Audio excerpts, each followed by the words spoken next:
Okay. But இப்போ இன்னொரு விஷயம் புதுசா ஆரம்பிச்சிருக்க கட்சின்னு சொல்றீங்க.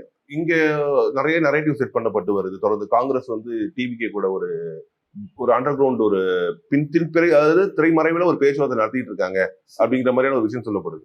இருக்கலாம். ஏன்னா எங்க கட்சியில பல கருத்துக்கள் இருக்கும். ஏன்னா எங்க கட்சிக்கு ஒண்ணு தெரிஞ்சுங்க, 1967க்கு அப்புறம் ஆட்சியிலே இல்லை. அதனால ஏக்கங்கள் இருக்கத்தானே செய்யும். வேற ஏதாவது ஒரு ஆப்ஷன்ல இருந்தா எங்களுக்கு பெட்டர் ப்ராஸ்பெக்ட் கிடைக்குமான்றது யதார்த்தமாக பல பேர் நினைக்கிறத எப்படி நம்ம தடுக்க முடியும்? அது நினைக்கலாம். அதற்காக சில ஐடியாஸை மூவ் பண்ணலாம். ஆனா அதெல்லாம் ஃப்ரக்டிஃபை ஆகுமான்னு எனக்கு சொல்ல தெரியல. என்னை பொறுத்த வரைக்கும் இந்தியா கூட்டணி வலுவாக இருக்கிறது. இந்த திராவிட முன்னேற்ற கழகம் அகில இந்திய அளவில் இந்தியா கூட்டணிக்கு ஒரு முக்கிய பங்காற்றுகிறார்கள். 23 பாராளுமன்ற உறுப்பினர்கள் வைத்திருக்கிறார்கள். நான் பாராளுமன்றத்தில் இருக்கிறேன்ற சொல்றேன். அது ரொம்ப குரூஷியல் பார்ட். அந்த சிந்தனையும் இருக்குல்ல எங்களுடைய ஆல் இண்டியா லீடர்ஷிப்க்கு.